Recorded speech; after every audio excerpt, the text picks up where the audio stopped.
Hi, everybody. So, Shandell and Steph here with Everyday Somatics, and we are excited today to talk about stories and how our stories affect us somatically.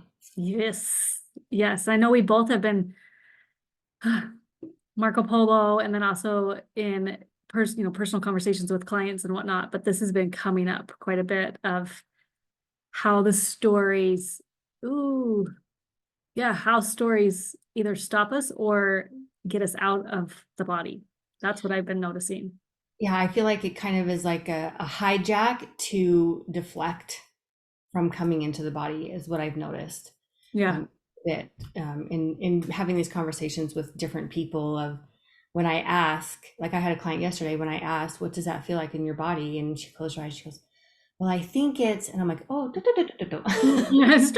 wait, wait. The second you say think, I'm gonna have you pause, but it's the story immediately pulls us in a different direction." It's got to be a way of unconscious disassociation because when we actually feel what's in our body, what I've noticed when I'm in a space, my body is so succinct and pretty like, here's what it is.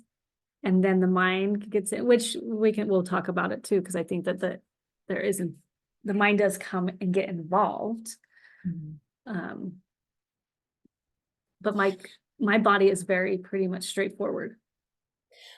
Right, and that came from what? From practice, right? From practicing going into your body and asking and asking Right. and not like mentally asking, it's like the awareness of it, right? Because I agree that the mind does play a part and it does come in, and at the same time, if we're leading from our mind, that's totally different than leading from our body and letting the message come up to our mind, and then that's when the mind is the participant. Yeah, That makes I agree. sense? It does. It does because what stemmed this conversation is I sent you a Marco yesterday because I was like processing through. I had walked a client through an exercise. We were looking at money and, where there was some attachments to different monies. And so we were somatically going into her body and just feeling where it was at. And then I found pretty quickly as she was sharing, like, because I said, "What is the sensation?" And she kind of stopped and then she goes, "Well, I'm feeling like constriction, I'm feeling these things." And then all of a sudden it was like, "Oh, mom's here." Da da da da da da da da da da da. And it was all about mom. And then I was like, "Wait a minute, we got like, let's come back in."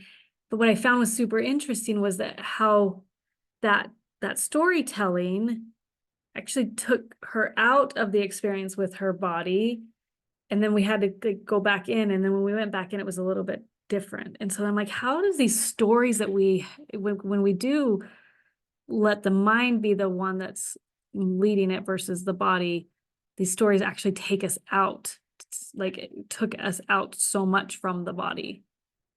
Well, it's like And the mind wants to have answers, that's right? right. The mind wants to say, why am I feeling this? What is the reason behind? And like, trust me, I've spent so many years needing to know why, right? And so it's like I need to know why I'm feeling this. Where is this attached to? Right? It's like, who is to blame? What is to blame for me feeling this way? And like we were on a call, you and I were on a call this morning with our other friend, and she was saying, I have this sadness in me and I don't know why. And so Mhm. it was like, do you need to know why? And yes, you do. However, what I'm saying is like, do you need to find the why, or can you sit in that sadness and let the why come to on its own? Because we immediately want to jump to find out why, so we Yeah. can fix it, so we can heal it, so we can move through it, so we can let it go, so we can like all of the phrases that you hear, right? Instead of just being with it. And I had a conversation with our other friend Josh, and then my other friend Jonathan, about the being as opposed to the doing this week. And it's like just being in the emotion and then letting the thoughts come and rise. But our brain wants to know why.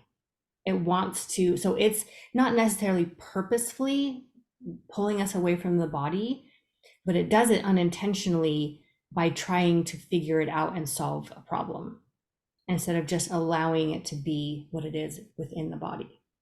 Yeah, in listening to you talk earlier in that situation, you brought up are you honoring the emotions or is there the awareness? Mhm. Do you want to talk a little bit more about what you shared in that? Because that was so impactful for me. Just hearing those words, and this is how I view somatics, is that I'm listening to my body, I'm bringing the emotions, I'm bringing awareness. I have been taught in the past to bring it up so that I can let it go. You and I were actually talking about this um, last week of like being with practitioners where like something comes through and like, okay, can I release this for you?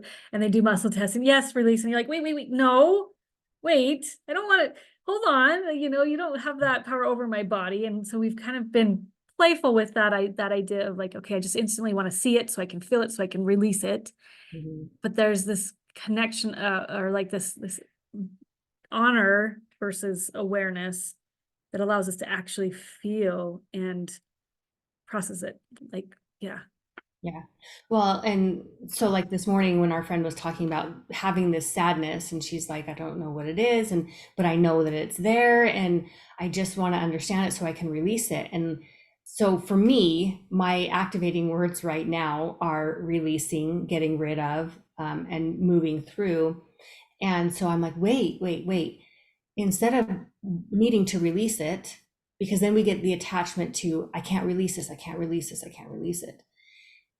If what if we just honor that this sadness lives inside of us? So Mm. first we have the awareness that there is an emotion, right? We have this awareness that we're experiencing this emotion, and then our brain immediately wants to try to fix it or solve it or understand it Get rid of it. and get rid of it, I don't want to right? feel this. It's uncomfortable. Yeah. And so then like, but then she's like, but I can't figure it out. I can't figure it out. And I'm like, it doesn't need to be figured out in this moment. You just need to honor what you're feeling. And so this is the difference between like what you were saying when we were talking about the other facilitators of, do you need to know this? No, I'll just get rid of it for you, right?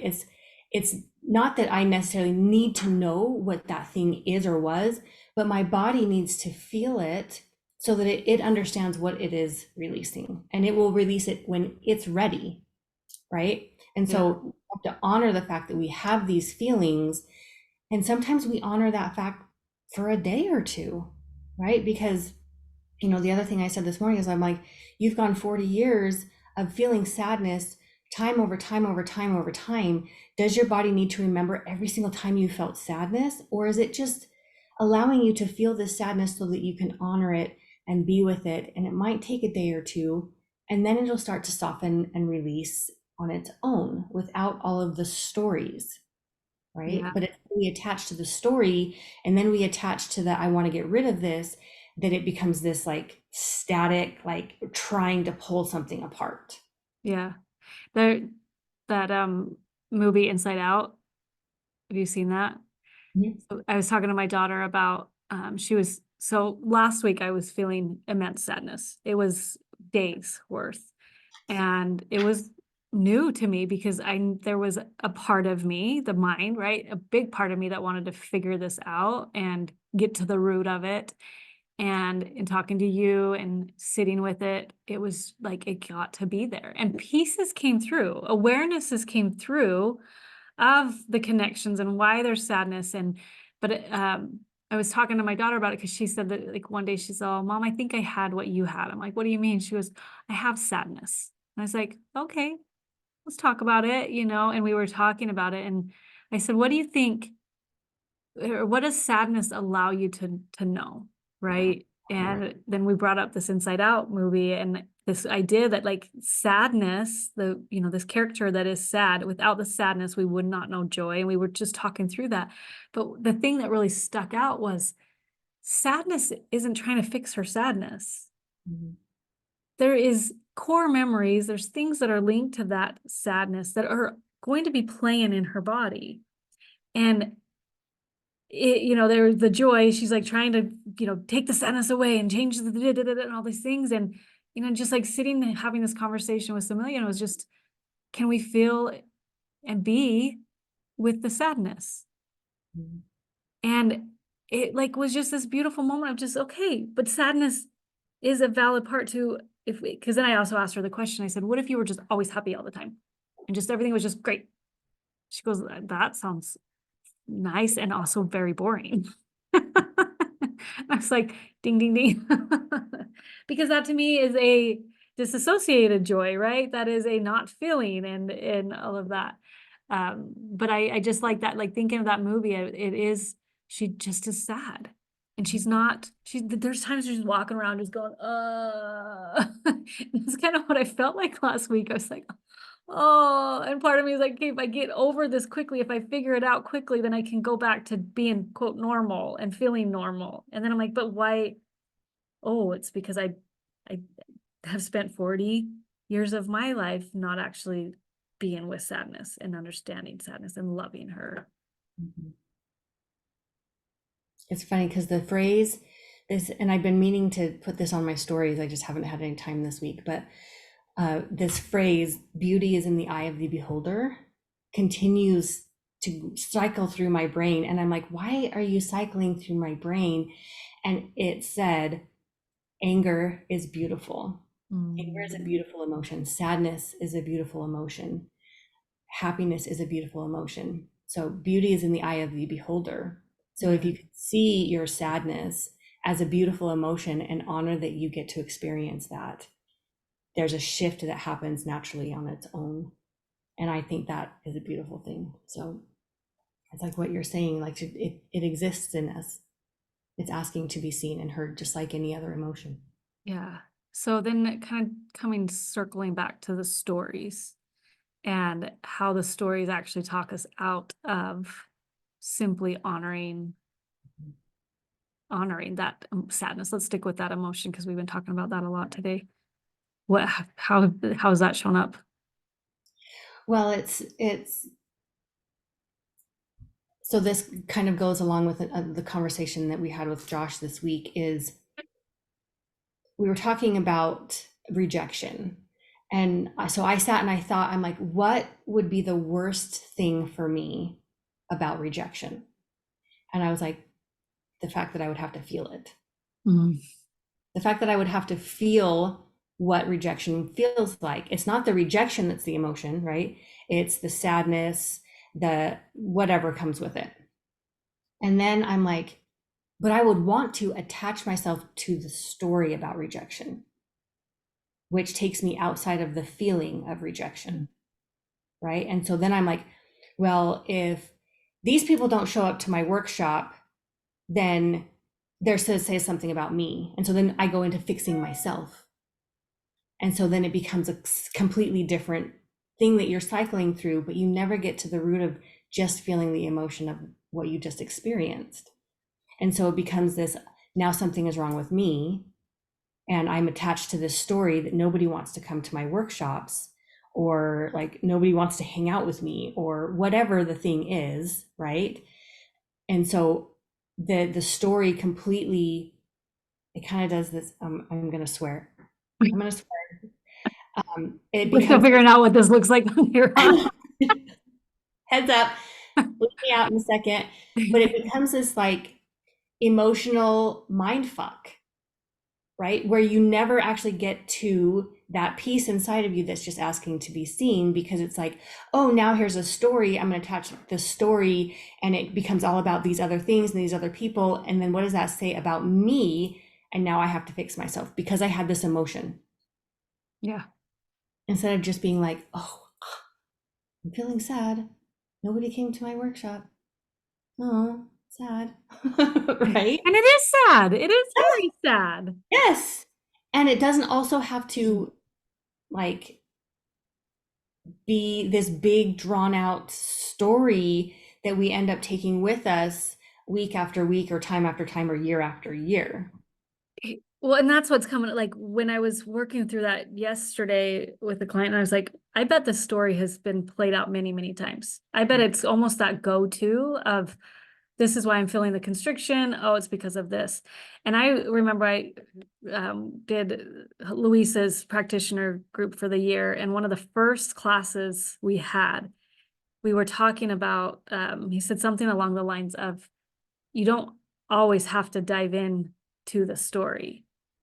Just as you were describing, your body's holding on to these emotions, right, of the story. And then he just paused and he looked at all of us and he's like, how does that actually feel in your body? And I literally felt my whole everything just sunk into my chair of like, oh, because I had been feeling that way when I'd been, going and I get, support with other practitioners or different things. And we were diving into just these pieces and those puzzle pieces. And I felt so overwhelming. And when he just gave that permission of like, you actually don't have, sometimes it comes through, but every time, like, you don't have to actually go into the story. And like these last few days of like witnessing people, like I'm like, I bet, and I know I do it, that I go to the same story. Whenever I talk about abandonment, I go to the same story of my dad driving off because he got big, something happened in the home and he needs to run and escape it. Okay, what is that identifying with that story actually supporting me and feeling what abandonment is? And noticing when those feelings of abandonment come up with an experience in my life that has nothing to do with my dad driving away.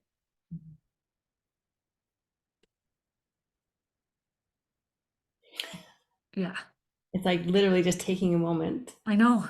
to just kind of process all of that. Because really, how often do we get stuck in our stories? How often do we need to tell a story to validate what we're feeling? I feel this because, instead of just being like, I feel this because I'm a human being, Yeah. right? And so the stories play such a big part. Oh, that was interesting. The stories play such a big part. Change. Apparently, my camera was not plugged in. I just saw that. That was weird. Sorry. Your microphone's now plugged into. Oh, yeah, you got to tell me Yeah, when I sound weird. I didn't notice until perfect. No, this is perfect, right? Did not notice the microphone until I now know the microphone. Yeah, right. Um, and and it's this thing that we become our stories, Yep. right? We become the things that happen to us. It explains why we are the way we are, and those don't always serve us. What I'm hearing, it explains almost a perspective of us, a mask of us. Mhm. Because if I held on to just going the abandonment with my dad and I like just kept holding on to that story, I dismiss I dismiss the parts of me of like when I'm feeling the abandonment now, I dismiss those parts of me because the abandonment is attached to that story, not the feelings. So it's Yeah. almost like these stories we think they're become part of us. There's somebody I remember reading a book about progression of beliefs and stories and all that, but it's not coming to me right now. It doesn't matter. Yeah. So I guess like you know in putting a little bow on it, I don't know why. Let's just try. But in like talking through it then, because this is everyday somatics, right? We're every day practicing listening to our bodies, every day choosing to connect and feel the sadness. And I this has been a fascinating conversation and exactly what I envision us, like how many things we've brought in of these different pieces that we've been experiencing every day this week, right? Through different conversations. Um, is there anything that you can think of like that to kind of like wrap it up of maybe a somatic practice or a way of like, it's like I'm seeing in my head like this, like a stop sign, right? Of like, okay, because we're gonna do a fawning episode. It's like the fawning anonymous, but like this stop sign of like, okay, wait a minute, I'm jumping to story. Because that's what I was going to say is really the practice is the awareness. Because like I said, it starts with awareness and then moves to honoring because we have to be aware of it first, right? And we have to be aware of, oh my gosh, I'm feeling this. And then, and you might, it's not going to be an automatic awareness, right? You might be halfway down your story. You might be 3 or 4 hours into your story before you're like, oh, wait, totally in my story right now. Like unwind and then come back like, where am I actually feeling this? What does it feel like? And just sitting with it for as long as it takes. I mean, I really feel like it's as long as it takes. And then on the side note is if you do feel stuck, that's when you can reach out Mhm. to, your therapist, your energy worker, me, Steph, like whoever your people are. If you feel stuck and you can't move forward, then you can reach out for support for people who do know how, whether it's stuck energetically, we can move it energetically, mentally, if it gets stuck mentally, we can work through it mentally. But the practice, right, for this next week or however long when you listen to this is try to get to that point of awareness of when you have moved into the story and away from your body. Because once you do that, then that's when you can move to the honoring of your emotion, of the sensations that you're feeling in your body. Yeah. The awareness is the practice. Mhm. Noticing that when the mind gets going and wanting, like, yeah. And even what I witnessed this week is like, okay, we start with that. Okay, I'm going to feel it in my body. And then, okay, whoop, come right back. Come right Mhm. back with compassion, with Compassion, yes. grace. Like, this is practice, right? This is not, you're not, I love that you brought that 40 years of not feeling sadness. How you think you're going to do this right overnight? There's no right way to do this. It's like just coming back to it. Yeah. Yeah. I have, because it's everyday somatics, a really like thing that just happened a couple hours ago. I got a text from my sister. That's really interesting. Very interesting. I got a text from my daughter, chair thing, and oh, it got like mama bear out, and I got on a call with I did a podcast recording. I just took a moment just to talk the story of Mm. it. And what was really fascinating was like, oh my gosh, I am supposed to be mad at this, like da da da da da. And then I'm like, wait a minute. I really felt in, and there was relief coupled with I was pissed with how they approached it. But if I stayed in that story, I would have like been mama bear. I would have responded in the moment. I would have been pissed. I would have done like the knee-jerk reaction. But Mhm. instead I was like, wait a minute. Ooh, I actually can be pissed right now. And I am. I'm mad at how this was approached and how they handled this. And then I was like, oh, there's relief. Yeah. And that relief felt amazing. So, Well, because like even if you go with that story of like, chances are you would have picked Samilia up from school and you would have transferred that frustration and annoyance of like, oh my gosh, do you know what your cheer did today? Da, da, da, da, da, da, da, da. Right? And then she would have felt that, and then and maybe, right? Maybe talk to her friend at cheer and be like, what's going on? Like, why are they doing it like this? And then it just cycles yeah, and passes, and now you can be like, oh, I honored this because I'm pissed and I get to be with it without passing it to anybody else. that is a cool, yeah. Because I thought that I'm like, oh, gonna go pick her up. I know she's gonna be annoyed with this because we've already talked about this thing. We kind of knew the situation was gonna come, but now I'm like, no, I'm gonna go talk to her, share the facts of I received this. This is where we're at. What what do you want? And to be fully transparent, I think she's actually gonna be fine with it too and feel the relief. But that allows her to have her own feelings about it Exactly. instead of picking up your Yes. feelings about it. Ooh, so true. Yeah. Let's see. Even more layers. So Yes. freaking cool. Yeah. Yeah. Anything else you can think of? This is fun. No, I know it's so fun. Like we could sit on here for days and hours and just go and go and go and go. No.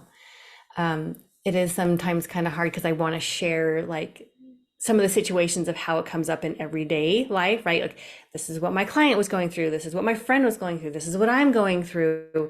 And we try so hard to just keep it So you guys are not like into the story with us. Exactly. So yeah. But yeah, Well, no, I think that was great. good. All Yeah. right. So if you guys have questions, as always, you can write Yeah, them they can down do the below. comments on YouTube. Yeah, Yeah. the comments on YouTube, or reach out to either of us. I think our links are on there. Inner Light Academy on Instagram is the best way to reach me. And then for Steph is Stephanie Joseph. Underscore Stephanie Joseph. Yeah. Yeah. Yeah. And if you have ideas of things you want us to chat about or that you're working through every day and wanting to bring more a somatic approach into how you're processing and moving through some different situations, we either have you on Mhm. or we can talk through different situations and we can share our insights and our thoughts on it Yep, and we would our love it. bodies and our body In our and bodies. yes. Yes. Okay. See you guys. Bye.